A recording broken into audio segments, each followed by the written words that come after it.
মাজনিশা মঙলদৈত আতংক উদ্ধাৰ অত্যাধুনিক বিস্ফোৰক লাঞ্চাৰ শংকিত অঞ্চলবাসী এয়া নিশা 2 বজাৰ দৃশ্য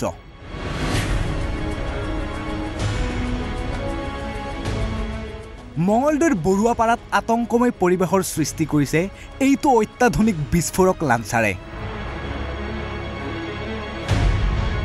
স্থানীয় লোকৰ সন্দেহ কোনো দুৰ্বৃত্তই এই দুষ্কাৰ্য সংঘটিত কৰিছে কিবা ৰকেট লঞ্চাৰ বম এটা পুতি থৈ গৈছে তাৰ পিছত আমি ৰাতি 2টামান বজাত খবৰ পালোঁ খবৰ পোৱাত পুলিচ প্ৰশাসনক খবৰ দিয়া হ'ল পুলিচ প্ৰশাসন আহিলে আমাৰ অফিচাৰ আহিলে গোটেই বম স্কোৱাড আহিলে আহি এতিয়া বস্তুটো লৈ গ'ল তেওঁলোকে মানে কৰবাত এইটো মানে কৈছে ছাৰে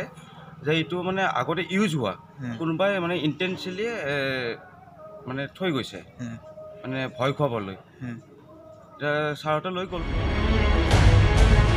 ইপিনে আন এঘৰ লোকৰো বিস্তৰ ক্ষতিসাধন হয় অত্যাধুনিক লাঞ্চাৰটো বিস্ফোৰণ হৈ এনেদৰে অনিষ্ট সাধন কৰাত শংকিত হৈ পৰিছে অঞ্চলবাসী থানালৈ খবৰ দিলে তাৰপিছতে থানাৰ গোটেই এছপি গোটেইবিলাকে আহিছে আইঅ'টি চালে চাইঅ'টি বম স্কোৱাডো আহিল আইঅ'টি তেওঁলোকে সেই বস্তুটো উঠাই পেলাই লৈ গৈছে তাৰমানে আমাৰ ভয় লাগি আছিল যে এইটো কি বস্তু এনেকুৱা ধৰণৰ কি মানে আমাৰ মানুহবিলাকৰ ওচৰৰ মানুহৰ কাৰোৰে টোপনি নাই ৰাতিটো এতিয়া কথাটো হৈছে কি আকৌ ৰাতিপুৱা আকৌ উঠি এতিয়া আকৌ দেখিলোঁ ইয়াতে হৈছে এতিয়া আমাৰ পবিত্ৰ ডেকাহঁতৰ ঘৰত হৈছে এতিয়া হয়তো সিহঁততো বহুতখিনি বিস্তৰ ক্ষতি হৈছে তাৰমানে টিংখন ফুটিছে চিলিংখন ডেমেজ হৈছে আৰু পাকাত পৰি পেলাই এইবিলাক হেৰি হৈছে এতিয়া কথাটো হৈছে কি আমাৰ মানুহবিলাকৰ টোপনি নোহোৱা হৈছে এতিয়া ওচৰতে মিউজিক কেম্প এতিয়া তেওঁলোকে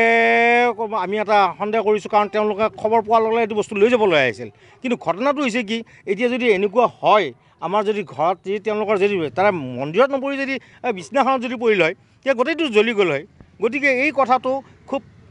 ভালভাৱে এইটো তদন্ত কৰি ইয়াৰ সোনকালে এটা ব্যৱস্থা এটা ল'ব লাগে অৱশ্যে সমগ্ৰ ঘটনা সন্দৰ্ভত আৰক্ষীক খবৰ দিয়াত ঘটনাস্থলীত আৰক্ষী উপস্থিত হৈ উদ্ধাৰ কৰে অত্যাধুনিক লাঞ্চাৰটো মঙলদৈৰ পৰা লোকেশ্বৰ বৰুৱা ঈশান নিউজ